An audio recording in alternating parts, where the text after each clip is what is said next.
उदयन दास की कई माशूकाएं थी। उनमें से एक थी कोलकाता की रहने वाली 26 साल की आकांक्षा शर्मा। आकांक्षा शर्मा के पिता शिवेंद्र शर्मा पश्चिम बंगाल के बांकुड़ा जिले में एक बैंक में चीफ मैनेजर थे। मध्य प्रदेश भोपाल के तकरीबन 32 साल के उदयन दास को अय्याशी करने के लिए दौलत नहीं कमानी पड़ी थी, इसलिए उसने कई माशूकाएं रखी थी। उसके माँ बाप उसके लिए इतना कमा कर रख गए थे कि अगर वह कुछ काम धाम नहीं करता तो भी जिंदगी में कभी भूखा नहीं सोता, सारी ऐश कर सकता था। अब से तकरीबन 8 साल पहले आकांक्षा शर्मा की दोस्ती फेसबुक के जरिए उदयन दास से हुई थी। फेसबुक चैटिंग में उदयन दास ने खुद को आईएफएस अफसर बताया था, जो अमेरिका में रहता है और अक्सर भारत आया करता है। अपने पिता बीके दास को उसने भेल भोपाल का अफसर बताया था, जो रिटायरमेंट के बाद रायपुर में खुद की फैक्ट्री चला रहे हैं। और मां इंद्राणी दास को पुलिस महकमे से रिटायर्ड डीएसपी बताया था। उसने मां को भी अमेरिका में ही रहना बताया था। वह बताता था कि मेरी मां मेरे साथ अमेरिका में ही रहती। उदयन दास ने आकांक्षा शर्मा को यह भी बताया था कि वह आईआईटी दिल्ली से ग्रेजुएट है।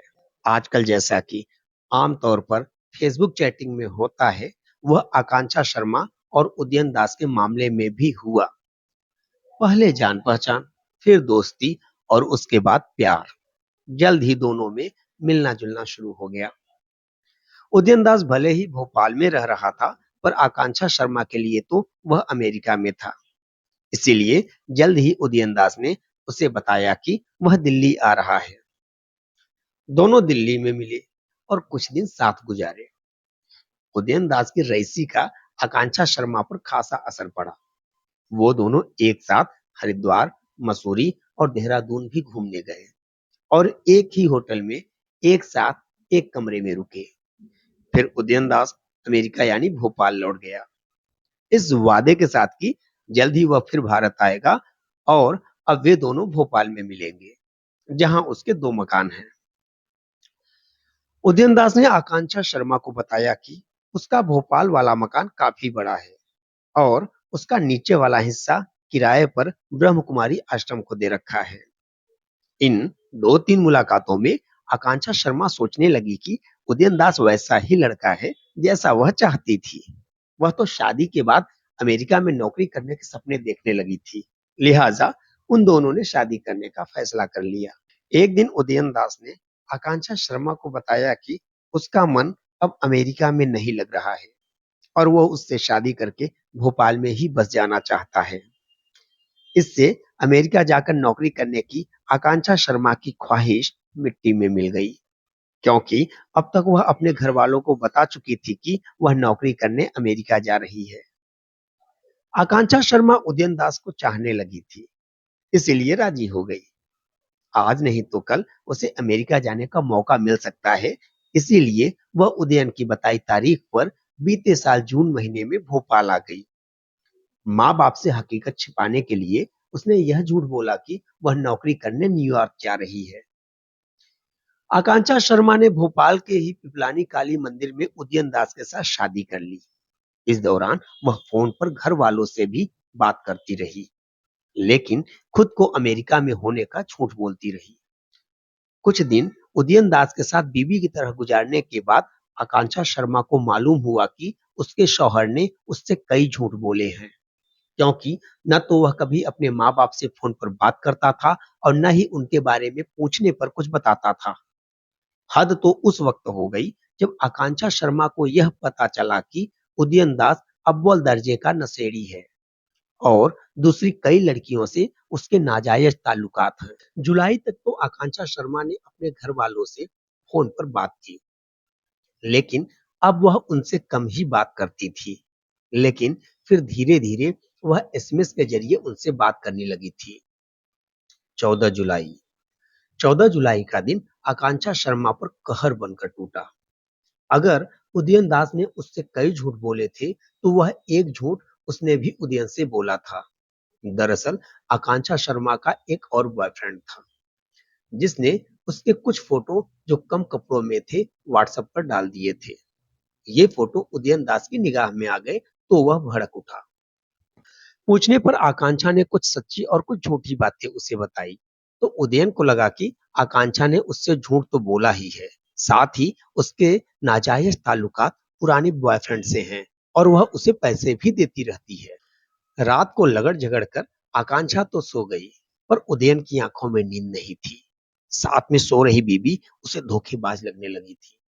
रात भर जागकर उदयन दास आकांक्षा शर्मा के कत्ल की योजना बनाता रहा और सुबह के 5 बजते बजते उसने उसकी हत्या भी कर डाली। उदयन ने पहले गहरी नींद में सोती हुई आकांक्षा का चेहरा तकिए से दबाया। जब उसके मर जाने की पूरी तरह से तसल्ली हो गई, तब तकिया हटाया और उसका गला घोंट डाला, जिससे आकांक्षा के गले की हड्डी चटक गई और वह वहीं पर खत्म हो गई। अब समस्या आकांक्षा की लाश को ठिकाने लगाने की थी। सुबह नजदीक की दुकान से उदयन दास ने 14 बोरी सीमेंट खरीदा और आकांक्षा की लाश एक पुराने बक्से में डाल दी और तकरीबन 10 बोरी सीमेंट घोलकर उसमें भर दिया, जिससे कि लाश जम जाए, बक्से से बदबू भी न आए। इसीलिए उसके चारों तरफ उसने सेलो टेप लगा दी। दोपहर को उसने अपने एक पहचान वाले मिस्त्री को बुलाया और कमरे में चबूतरा बनाने की बात कही। इस बाबत उदयन ने यह बहाना बनाया कि वह मंदिर बनवाना चाहता है। रवि ने चबूतरा बनाने के लिए कमरा खोदा, पर चूंकि उसके सामने लाश वाला बक्सा नहीं रखा जा सकता था, इसीलिए उदयन ने चतुराई से उसे बातों में उलझाया और तगड़ा मेहनताना देकर उसे चलता कर दिया। इसके बाद उसने बक्सा गड्ढे में डाला और उस पर चबूतरा बना दिया। खूबसूरती बढ़ाने के लिए उस पर मार्बल भी जड़ दिया। इधर आकांक्षा शर्मा के माँ बाप बांकुरा में परेशान थे, क्योंकि धीरे धीरे उनकी बेटी ने एसएमएस के जरिए भी बात करना कम कर दिया था। कुछ दिनों तक तो उन्होंने सब्र रखा, लेकिन किसी अनहोनी का शक उन्हें हुआ, तो उन्होंने आकांक्षा की गुमशुदगी की रिपोर्ट पुलिस में दर्ज करा दी। बांकुरा क्राइम ब्रांच ने जब आकांक्षा के मोबाइल फोन की लोकेशन ट्रेस की, तो वह साकेत नगर भोपाल की निकली। आकांक्षा के पिता शिवेंद्र शर्मा भोपाल आए और उदयन से मिले, क्योंकि आकांक्षा उन्हें उसके बारे में पहले बता चुकी थी। उदयन ने उन्हें गोलमोल बातें बताते हुए चलता कर दिया कि आकांक्षा तो न्यूयॉर्क में नौकरी कर रही है। शिवेंद्र शर्मा उदयन के हाव भाव देखकर समझ गए कि दाल में कुछ न कुछ जरूर काला है, पर कुछ कहने की हालत में नहीं थे। पाकुड़ा जाकर उन्होंने फिर पुलिस पर दबाव बनाया, तो क्राइम ब्रांच के टीआई अमिताभ कुमार 30 जनवरी को अपनी टीम समेत भोपाल आए और गोविंदपुरा इलाके के सीएसपी वीरेंद्र कुमार मिश्रा से मिलकर उन्हें पूरी बात बताई। इस पुलिस टीम के साथ आकांक्षा का छोटा भाई आयुष सत्यम भी था, जो बहन की चिंता में घुला जा रहा था। पुलिस वालों ने योजना बनाकर उदयन की निगरानी की, तो उसकी तमाम हरकतें रहस्यमयी निकली। 31 जनवरी और 1 फरवरी को पुलिस उदयन की निगरानी करती रही। इससे ज्यादा कुछ और हासिल नहीं हुआ, तो उन्होंने 2 फरवरी को उदयन के घर पे दबिश डाल दी। उस वक्त उदयन दरवाजे पर ताला लगाकर अंदर बैठा था। गोविंदपुरा थाने के एएसआई सत्येंद्र सिंह कुशवाहा छत के रास्ते अंदर गए और उदयन से मेन गेट का ताला खुलवाया। फिर तमाम पुलिस वाले अंदर दाखिल हुए। अंदर का नजारा अजीबोगरीब था। उदयन का सारा घर धूल और गंदगी से भरा पड़ा था। तीनों कमरों में तकरीबन 10,000 सिगरेट के ठूठ बिखरे पड़े थे और शराब की खाली बोतलें भी लुढ़की पड़ी थी। खाने की बासी प्लेटें भी पाई गई, जिनसे बदबू आ रही थी। पर सबसे ज्यादा हैरान कर देने वाली बात दूसरे कमरे में बना एक चबूतरा था, जिसके ऊपर फांसी का फंदा लटक रहा था और कमरों की दीवारों पर जगह जगह प्यार भरी बातें लिखी हुई थी। चबूतरे के बाबत पुलिस वालों ने सवाल जवाब शुरू किए। पहले तो उदयन खामोश रहा, पर थोड़ी देर बाद ही उसने फिल्मी स्टाइल में कहा कि उसने आकांक्षा का कत्ल कर दिया है और उसकी लाश इस चबूतरे के नीचे दफन है। इतना सुनते ही पुलिस वालों के होश फाख्ता हो गए। उन्होंने तुरंत चबूतरे की खुदाई के लिए मजदूर बुला लिए। चबूतरा इतना पक्का था कि मजदूरों से नहीं खुदा, तो पुलिस वालों ने उसे जेसीबी मशीनों से खुदवाया। थोड़ी देर की खुदाई के बाद वह बक्सा निकला, जिसमें से आकांक्षा की लाश 2 महीने से पड़ी हुई थी। बक्सा खोला गया, तो उसमें से आकांक्षा की मुड़ी तुड़ी हड्डियां निकली, जिन्हें पहले पोस्टमार्टम फिर डीएनए टेस्ट के लिए भेज दिया गया। उदयन दास के माँ बाप कहाँ हैं, यह सवाल भी उदयन दास के माँ बाप कहाँ हैं, यह सवाल भी अहम हो चला था। पुलिस वालों ने जब उनके बारे में पूछा तो पहले तो उसने उन्हें टरकाने की कोशिश की, पर जैसे ही पुलिस वालों ने उस पर थर्ड डिग्री का इस्तेमाल किया तो उसने पूरा सच उगल दिया कि उसने अपने माँ बाप की हत्या अब से तकरीबन 5 साल पहले रायपुर वाले मकान में की थी और उन्हें लान में दफना दिया था। मामला कुछ यूं था। भोपाल में जब उदयन सातवीं जमात में था भोपाल में जब उदयन सातवीं कक्षा में पढ़ता था, तब उसने एक दोस्त का स्कूल की दीवार पर सिर मारकर फोड़ दिया था। रायपुर आकर भी उसकी बेजा हरकतें कम नहीं हुई थी। पढ़ाई लिखाई में तो वह शुरू से ही फिसड्डी था, पर रायपुर आकर नशा भी करने लगा था। माँ बाप चूंकि उसे पढ़ाई लिखाई के बाबत डांटते रहते थे, इसीलिए वह उनसे नफरत करने लगा था। जब कॉलेज की डिग्री पूरी होने का वक्त आया तो उसने माँ बाप से झूठ बोल दिया कि वह पास हो गया है। इस पर माँ बाप ने उसे नौकरी करने को कहा तो उसे लगा कि झूठ पकड़ा जाने वाला है, लिहाजा उसने माँ बाप को ही ठिकाने लगाने का फैसला ले डाला। एक रात जब पिता चिकन लेने बाजार गए हुए थे और माँ ऊपर की मंजिल पर कमरे में कपड़े रख रही थी तो उसने गला घोटकर उनका कत्ल कर डाला। पिता जब बाजार से आए तो उनकी चाय में उसने नींद की गोलियां मिला दी और उनकी गहरी नींद में चले जाने पर उनका भी गला घोट दिया। माँ बाप की लाशें ठिकाने लगाने के लिए उसने मजदूर बुलाकर लॉन में दो बड़े गड्ढे खुदवाए और देर रात लाशें घसीटकर उनमें डाल दी और सीमेंट से उन्हें चुन दिया।